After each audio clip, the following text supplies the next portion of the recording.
Do ba me nkyɛn wo fie e wo Kumase na me ne twetwe nkɔmmɔ e fa MPP aban. Na me yi ho ma ne sɛ onyame ayi a kyerɛ me sɛ. Okay. Ken Agyapong ababa stande president. Na obefa.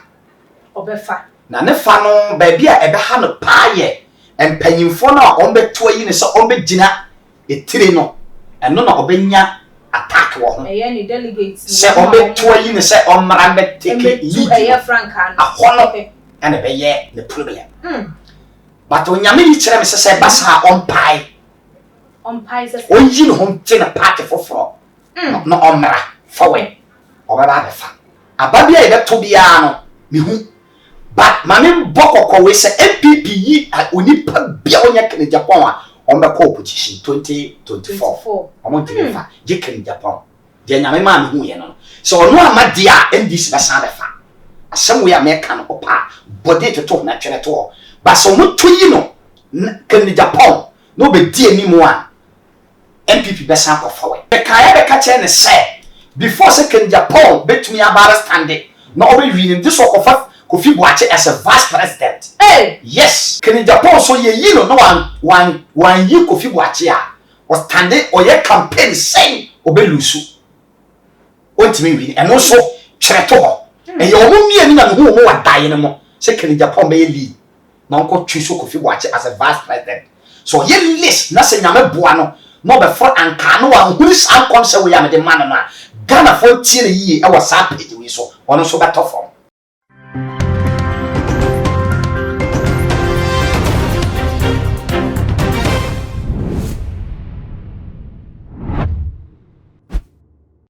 Nyamisha wa hwehwe mesabre e wotumachi HS so ne da ebra munya ede ehwe eye nsem comment amode eba yesomo pa eye na odofo eye wonabo Kennedy akomprekun ohene Agyapong na mona montu a wo tuo se wo pe franka tuo ede ama MPP amanyoko no odofo sa na chese enye honamani o enye wono ankasa ne pe enna se chese ya ade se ne kondo so wo be ne mom eye ade nyame ahyehye ede ato eye ehonum a etwase ebemu enti wo fulfill eye the promise and answer the declaration of God na sa ensem weyi eye odifo and answer Pastor Abraham ehye eye eho enkomo na eho ensem no dofo ene yebedomu esuko humu ensem nso so ayedan eye nyoma bi no ho no ye kan edo to so na so etwen edi emre ahe ansan na abasansem ni nyina no yebedo eye emu esuko no nti mma twem ho embra ne ba den na me nipa atwetwen eye enkomo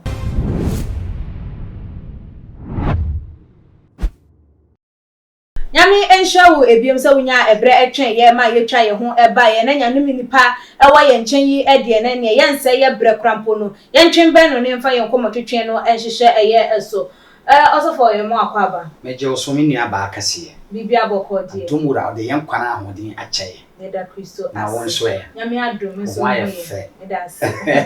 bebia ufre bokɔ nyame adom ahobakɔ ede rade ase na eye honorable Kennedy akomprekun Agyapong ebre bi obebehye nkom ede fa ho se chese wobetu anamo ebi efa mampanyi adwa ehon sen ene nyame eda ne di asi ede etro na eba ne sen na uhunu ye eba ne ni so ade hunu anase dayeso anase eden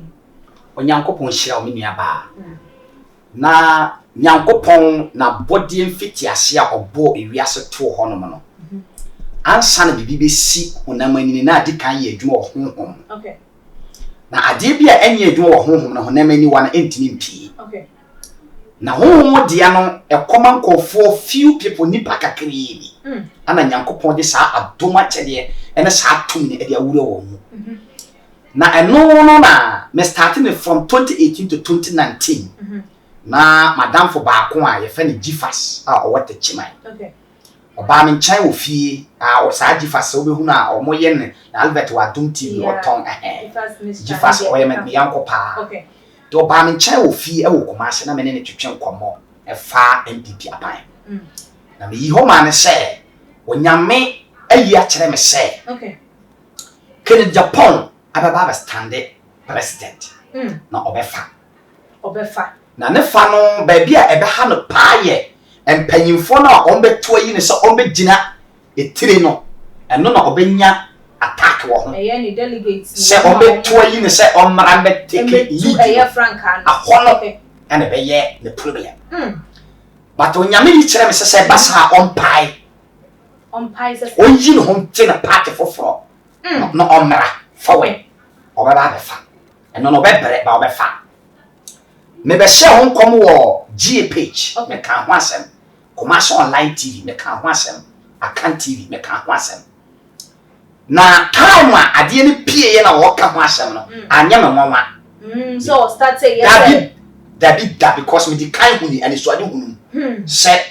obefa okay na nado answer no obe stande aba be stande aba se oba 2016 yeah from 2013 back to 2014 me share Hong Kong okay e kire ma me se wa angel de oye adonko no ne ba ma me se wa MP no me ka kire ne se na nado baba be fa aba no me share Hong Kong o Mandela Park e kire NDC woman organizer bi wo ho no ma okay me ka kire ne se na nado baba be fa 2016 ababia e beto bia no me hu but mame bokoko we se MPP yi onipa bia onya kene Japan a ombe ko opposition 2024 omonti fa je kene Japan je nyame ma me hu ye no so ono amade a NDC ba san be fa asem we America no opa body to na twere to ba so mo toyi no kene Japan no be di animu a MPP be san ko fa we na je so mbe break the ombe break areas na sa covenant no e be break enti me kaya be ka che ne say before second Japan betumi abara stand no we win this Kofi Boache as a vice president yes na ye be chenkrofo ye chenkrofo na nyankopon ne tumi ne honhom no so ye na ade onipa biere ne ho benya monti ase ye je nyame na ene wo ho nti ase ye keni Japan so ye yi no wan yi Kofi Boache a was standing or ye campaign saying obelusu ontimi wi eno so kire to ho e ye omo mie ni na ho mo wadaye ne mo se keni Japan be ye lead na nko twiso Kofi Boache as a vice president so ye list na se nyame boa no be for anka no wa huri san kon se we ya me de man no Ghana for tie ne yi e wa sa page we so ono so beto form obeto form se sen so obegina se asa one NDC ni obeba sa 2024 ontimi ye leader obeto form okay o kan sa dia o o ka o ansa akan mu no ka so beto form a ye wanti ase enya owu asema na yare asem na emom na abato no mo 2024 na ono be leader abato 2025 so wan fa eye Kofi Boache asa ni be gina ewo NDC nu na je se NDC ni no be fa beto form obeto de na beto form okay enti eya ade anyankopon mama ye den ehu saade aka from 2018 back 2019 sa back 2021 sa be sinne ana aben enti ne memo no so no se oman no ene painfo ntina se toma no be fa oman so a Ghana be dane enko se de yehu ni se de yehu ni de aye toroka ba so banko ade a aye at check sa toroka we check nkuruma na ayoyo ana ayoyo no kuruma ya kafa so ati ase ba se keni Japan banko ade a sa toroka no obe dane kufo dane no kufo dane no kufo timi ma $1 1 cedi $1 1 cedi $2 2 cedi $5 5 cedi e kope pepe economy no but what the Americans nti e wase Ghana ye timi bomb ye tag in Japan chi na nyakopon timi left no na on campaign for no kuma no mutunyi no on be fa lead ye ho beto aye na Oliver said ya o ka eye won semini so ade hunu emu from 2018 2019 emu denti na eye sa abre no mu no de ko 2020 abato aye to ye no eye honorable pusu no se obeba ba betu eye frankan na 2024 mom na eye de eba denti na nkomhye bi wo ho anani so ade hu bi wo ho no ma ye hu na eche ana edi mre ansa na ama wo so nyame nhira me aba wo so kan baabo a heba ko se ere hwehwem na ere pempem na ere hwehwe kwase ere beben Daniel chapter 10 verse 12 nyankopon Daniel pai boko Ewade ni Ewade de muare suma bofo jebra baabo suma poma pese be kipu no wie ansa na ade bia be ye djuma na edi ko ansa na bia wona mani wa enti na o mo pai bo ye below omo musunsumu hunu mu nya below bia no so so nyame a onhunu so okay onhunu nyame anu nyam enti je pempem a na wo pempem na epempem no atine dinkunu wo honhom asa na pie ho na maniwa adinkunu mu a keni Japan dinkunu wo honhom a ahona maniwa ontumi begina okay o gina kora na obewu agya ho nti ade bia ohunu na maniwa se apie ho na maniwa na eye nhira o nome o owo yare o edika si ho honhom asa na be pie ho na maniwa nti sa time no enye ne bere afi na ne bere na so sa time ontumi be ni mo obakora enye yie ye be bona hwe ta hwe na Nyankopon mara na so se ombra na omefa omai no nti se ye so ye tena se a ye be ma Nyankopon botaye atinya for feeling oh my Ghana etinya afa ntoma pa edi efra yo na se de wode wona bode ya baba be famu na ye mbonra wura eye ye honhom ensem emu ye hwe eye e Christopher dodo na na kwa asore dodo na sunyame nanso so dodo na so na wo mo ehaw edoso dodo na ade a wo mo ehwehwe na enya de se wo mo ensa etimi eka wo bo ho na wo so nyame pa eye nanso empa ya de ketu bi a wo bo ho mpa ye wo so afre brade so afre enso humwaye eye den se wotimi enya eno no aya na ye nipa na mfom so ana ya humhum ni tumi dia ye ne wo mo edi apere wa asasi so ena aya na wo mo ehye eye nipa hye bre wo mo etwesan ma ne ye yi menua ba Onyankopon hyira wo na ye se ototo mo mane o se ko bi wote na kankan upusun nu ma wote na kankan menye twini ntia amafa cha na sunsum nsam na wode me wura mu no meka honhom nsam so a kire wiase ne tiefo too much TV for hwefo ene wana otie entie ne yie awa asam a wobusam ye fa ho so we be hunu Kristo a no ne kire wo before we da wo be kasa ma fa Kristo se me kra na magenkwa no ya pai demons bi to so no hwan na pai demons no aye sunsumu wo aye wiase mu osoro epai demons no ente Bible say Abraham Nyankopon ka kire Abraham Genesis chapter 2 say ko kena asase no so na ko fa asase ni di so no o ka Genesis 12:3 and 4 no wo say na Abraham ko dia to tena wa asase no efiri say o duru ho no na demons bi adi ka wa asase no so na omo ma na bo twetwa na enko yie ana obi wo wa huri Kristo ewie no ofia pam ofia demons ofia beye aba attack okay now nyame kan se bi kire Gideon according to Judges chapter 6 verse 1 was empire na we wadwen so e Kristo ni a wo bom paye no a wo bre no eye bibi kakre bi so wo hu sa de wo bom paye so many years hu anu ye da Gideon bu se wade Nyankopon so ade tene Nyankopon kasa ase we kire me e kire no ana nyame ka kire ne se ma curse Israel in fear song ana de makosha media fo nsem in fear song se modua media tutu mebe sede no eno maye na modua en emonua no the Bible says Israel for compile bomb fasting ekwa rade nim Nyankopon tinya ansa wo ko se rade ka kire Gideon se no me bia be da ho akọ bi da sa no me no so no me bia code da so wow wo da sa code no wutini yi sa no me se wo bomb pa ntinya me tie wo pai bo wo se Christopher ye be fa ade bi se wo nya bomb pa nkwa nya me ye pai bo tiefo na wa kan First Peter 4:7 wo se ade nya mo fa koto se na pai bo mara mani na me ye na kwara 4 me yo ye be koto sa New Testament dia da but ma me kan se me nkere wo na ama o tirima ya wo de na ye wo se no ano no but nya me ka kire Gideon se mama chell code no ho anu yie figure na obetimi ya yi code no ama oman fa ntuma pa afra ko o papa yo ha na twibuom o kwa na ntwi na papa ye won no kai se o papa to na ntwi odi kan na ntwi otoso mienu fa de otoso mienu no o fa de otoso mienu na we dey feel some 7 years ko twa na mene fa pete ball so o twa na mene de mo jana pete ball to mi da jojo na me Nyankopon to mi atene betena Israel na tutu mebe no watamfo o firi media e ba se mo no baye no o mu nyina ase wo nti na matine dinkunu mo watamfo nani Bible se Gideon yes ade ni wie se pe ana nyame enu nya ba Israel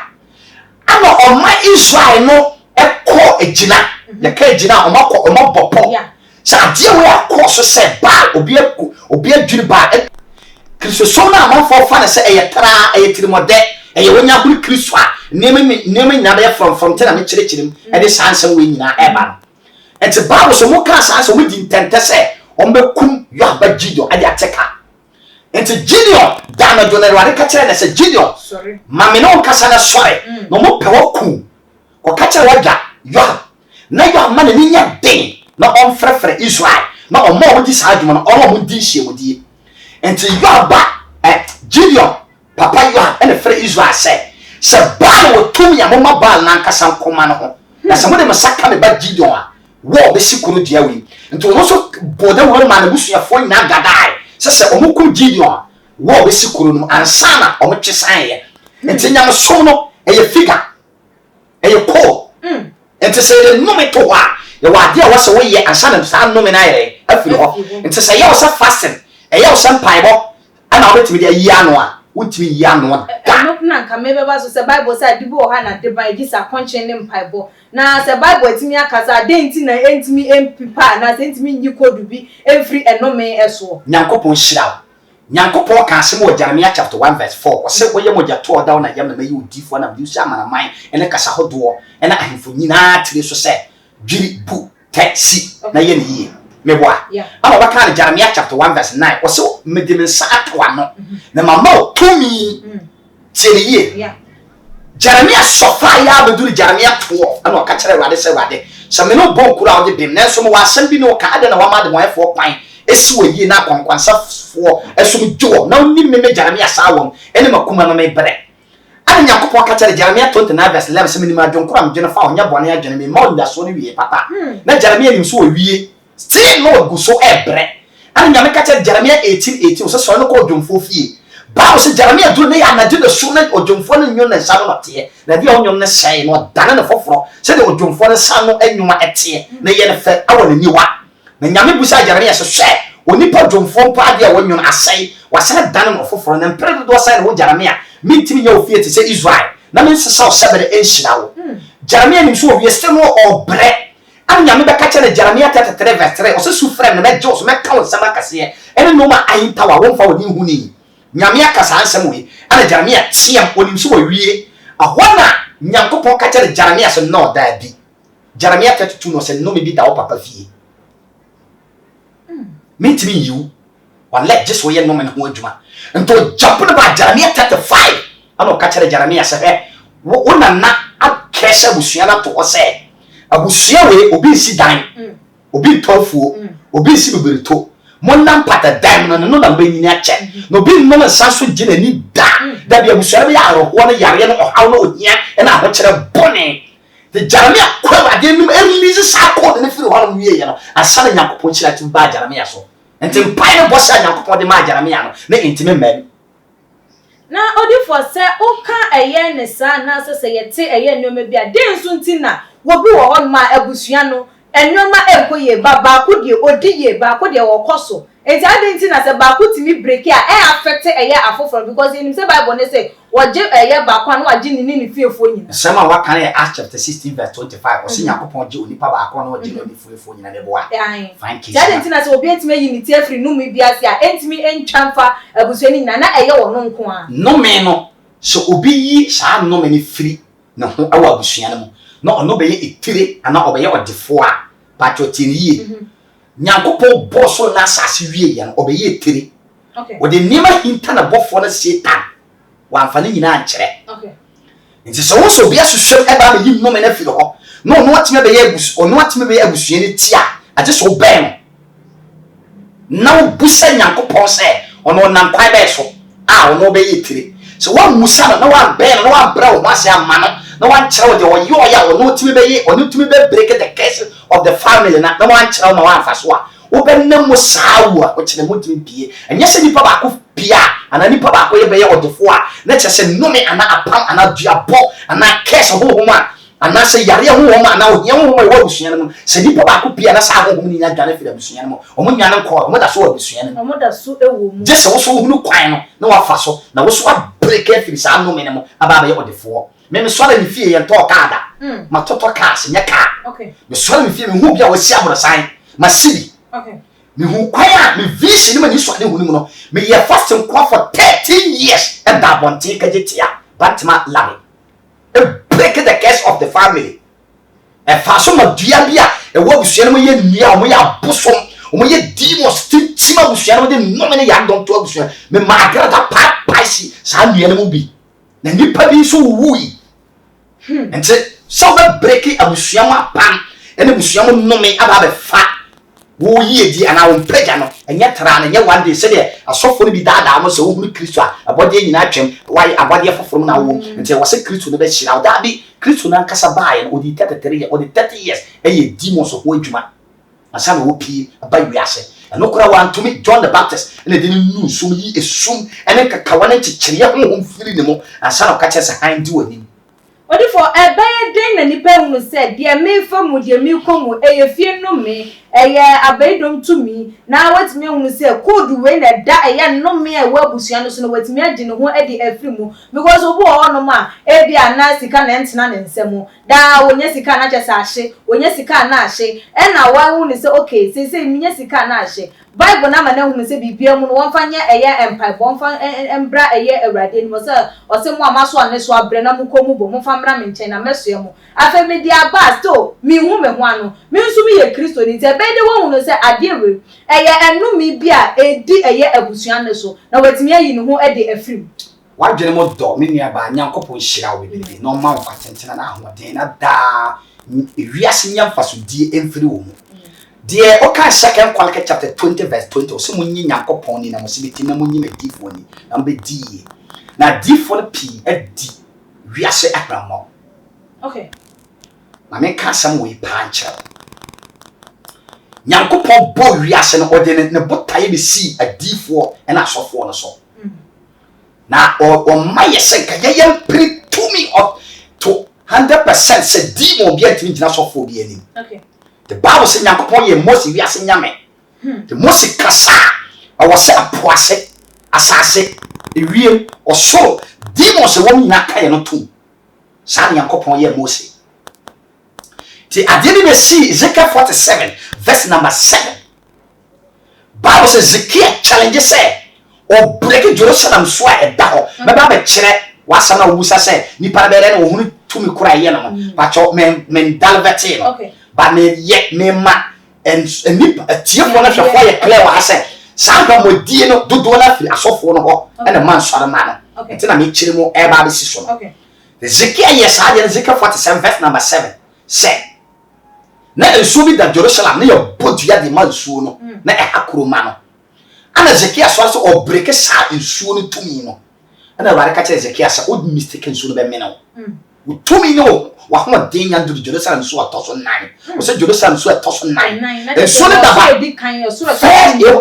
God bless you nyame shira enti o se enso a ye wo enso a o ye first one ye wo second one ye wo third one ye wo fourth enti nyame ka se sa the fourth water no ba na enso ni nyina tene ba ko se ba enso na chichim o enso ye so o sirim na ye kan ntwe ye gare enso enso bi o ye enso ba ko ne tene se ba enso o ma na ye ma ba ko seven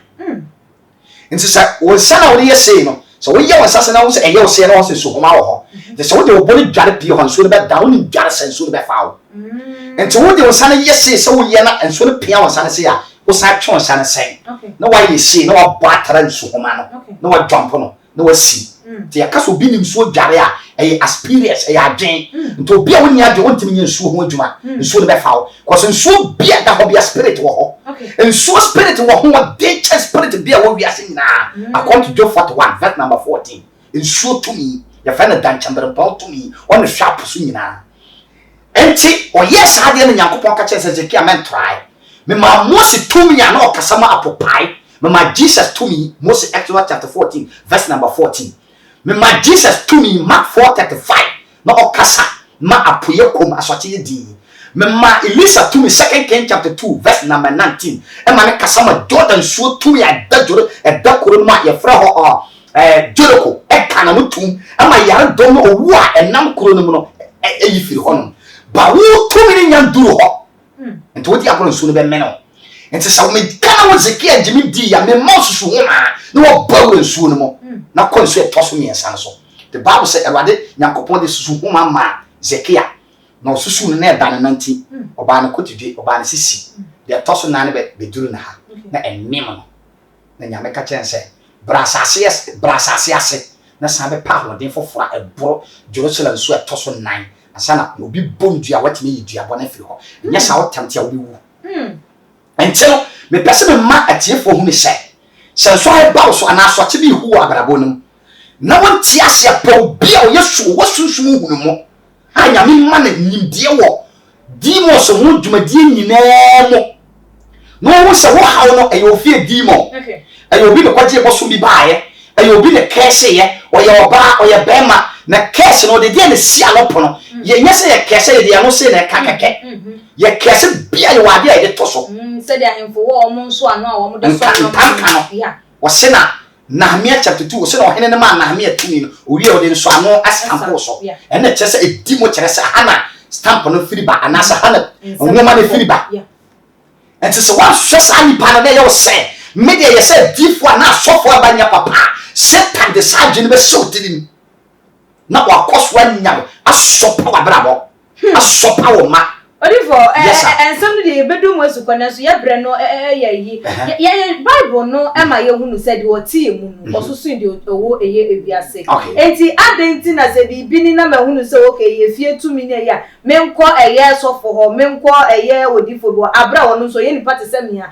ye nyame tumi na wo de ama no menso so wa kire me se ane wa hwe no honhom ede aye de amaye na de wo no ye no krampo no ye be ye no mo ti adenti na me amintimi entutu eye tumi na na se mintimi nse na de se me kosofo ho me ko eye odi hunu ni bi ho ana se bi obi a wo kire e hod man sana matimi ade me ho afiri abusua no me ana se efie enka be kire emu aba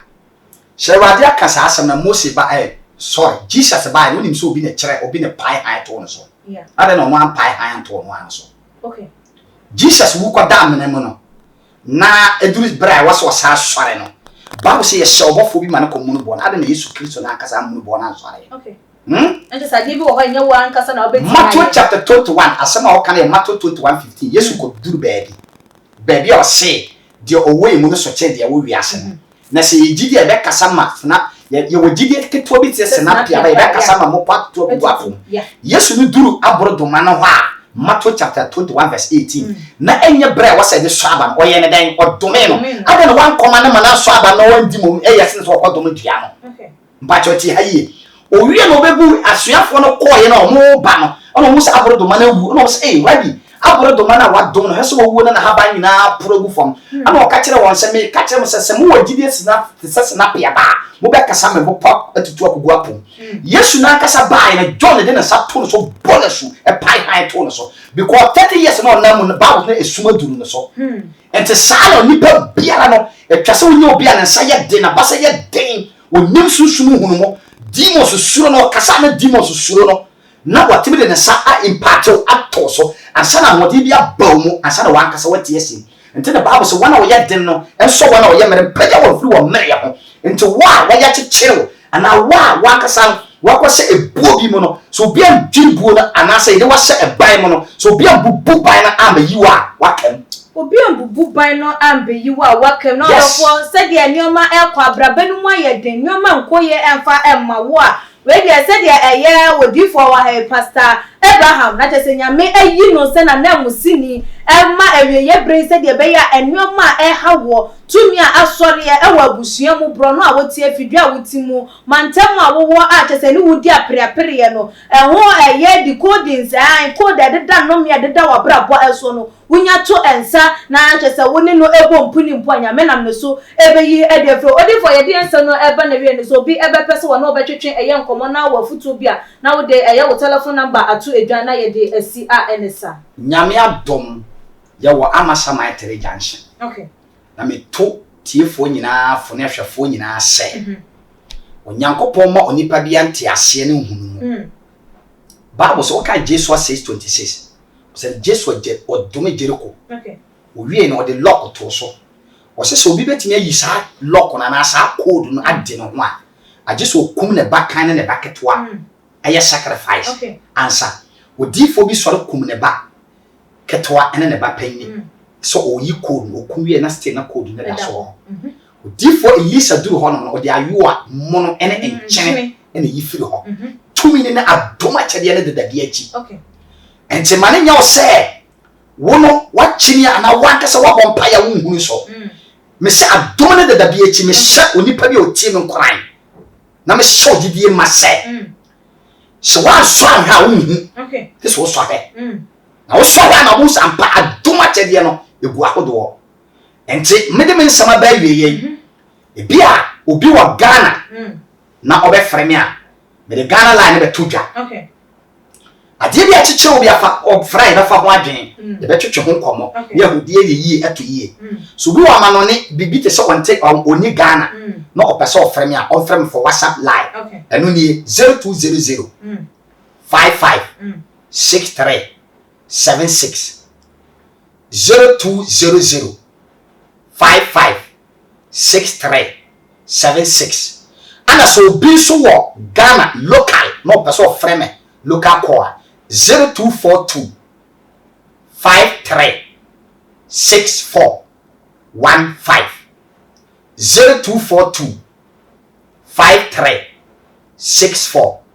15 oni akwa frame a adwenkyere bia wo ho bia no nyame adom ene ne tumi mo ye de adwenkyere be gu fom ama nyame no nya adaadi yo odi for ye beda eye wase ene wo bre order for onso wo eye nsembisa ebia odi for na de ne number no ato edwan betimi afre na no atwetwen eye enkomo na de da wo so ne de ha wo ne de tete wo no nyame enam ne so na de se ye dikodi ede amawo aha na de enkomo twetwen no ese waje nkyere no betimi de abeto your comment section like videos na share on all the social media platform so media ene ekia sikapa makram Ebusia wonim se abefunim de ena sesei ewoso wonim se wontimi bibia ewo wiase sesei abra wonfo abefunim de emfa nka ho wosan so enim se sesei no ebesonsum nsam so a abefunim de asan agbewremu ana oso daye wonti ase wodaye so ache wodaye so entimi mbem Enunchi enene me kanfo prophet Dr. Abennego ediama ono ena onyankopon enam so na ode abefu ewremu ewo sunsun semu a ode ji nyankopon emma edifremu hawo ene mamane ene omatiti mu enunti onyankopon enam so ede a new spiritual science technology ede ababontin ye freno eye castoplanto technologies meba chawo hwe prophet Dr. Abennego a owo ensam adwagiri castoplanto technologies casting out negativities and planting in positivities.